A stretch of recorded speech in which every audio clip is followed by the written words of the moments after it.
He's a chucker. He's a chucker. All right, what do the Mavericks have to do? Just like we say, the Cowboys have to get to the NFC Championship. The Cowboys have to do this to not be considered a playoff failure or have their season, be deemed as coming up short. What's that answer to the Dallas Mavericks as we start the playoffs Sunday against the Clippers? Win a series. I do think you need to beat the Clippers. Look, I think in a They're way, not who's the favorite? Mavs. This is minus 135 on the road. That moved, didn't it? Because it was the other day. It was minus 100 for the Clippers and plus 120 for the Mavericks. I saw yesterday on my account was minus 135. Now that could be after the Broussard speculation with Kyrie and his knee. Kawhi. I'm sorry. Kawhi. Vegas knows far more than Chris Broussard does about the health of Kawhi Leonard or anybody for that matter.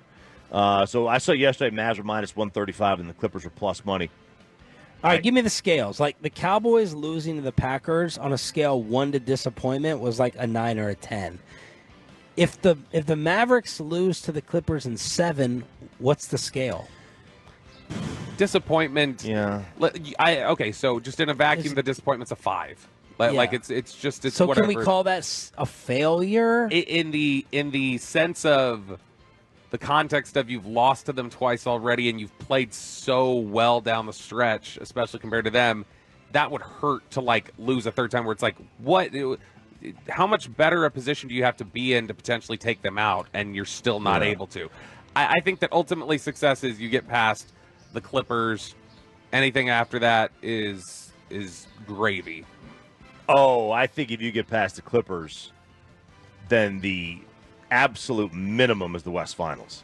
Oh, I think that I would be far more disappointed with beating the Clippers and losing to the Thunder, because you should absolutely beat a team that has never done anything in the postseason. Oh, Ruben is about to turn on choke. your microphone. I'm sorry about Ruben, but he looks so mad. history shows the Thunder should probably lose their first round series. That's just the reality of it. Now they won't because they're probably not going to play a great team. I feel like your expectation for the Mavericks, your playoff expectation, is higher than ours in terms of what they have to do. Well, look, I mean, when you finish the season the way they did, yep, there's very few. I mean, name me the team that is better than them today, the way they've played over the last month and a half, 2 months of the season. You're going to find not very many teams. And I think they've put themselves in the position to have those lofty expectations. Then you couple the fact that they're on the opposite side of the bracket as Denver. And this is nothing. Find me the team where it sets up better than. I mean, in the West, at least. I don't think it sets up better for any team. So you think they have to get to the West Finals? If they beat the Clippers, yes. Then I think that I'd be disappointed if they don't beat OKC. If they lose to the Clippers, look, the Clippers are still a good team. They've been a good team all year. And they're a veteran-laden team. There's no shame. To me, there's far more shame in losing Oklahoma City than there is losing the Clippers. Find a lower seed, like one of the road seeds. Yeah, find a team that isn't like the one or the two that has a better setup to make the conference finals than the Mavericks. What's the fan text saying? 877-881-1053. Like, what level of I'll be disappointed because I'm picking the Mavs. Like, how many people are going to pick the Clippers? I'm not even really considering the Clippers. I'm picking the Mavericks in the series, so I'll be disappointed, but it won't touch the Cowboys-Packers disappointment. No, nowhere close. No. 817, you can't be mad if the Mavericks lose to the Clippers. The Clippers can potentially at least get to the Western Conference Finals if you're not playing no slouch. 361, if completely healthy, they should be in the Western Conference Finals. Look, I mean, there is. I don't think there's any shame in losing the Clippers. I think there's more shame losing OKC.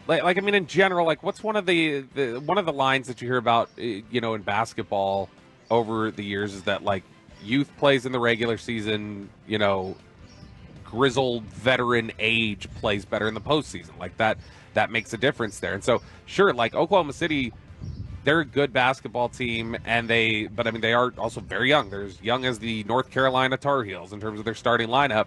And so that's going to be, when you're going up against Dallas has matched up pretty well with you, especially after the Gafford trade.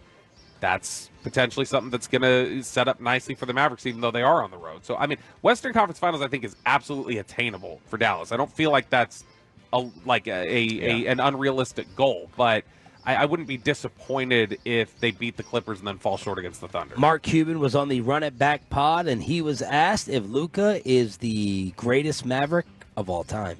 Is he the greatest Mav of all time already?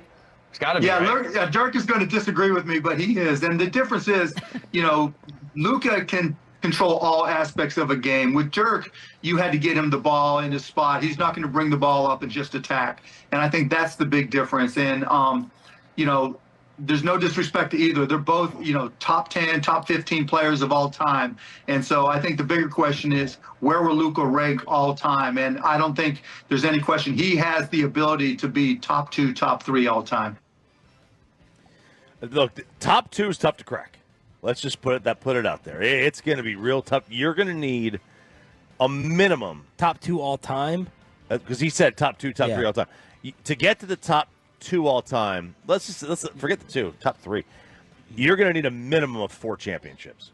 Yeah. Even to crack the top 5, you're going to need a minimum of 4 championships. So that's a long way to go.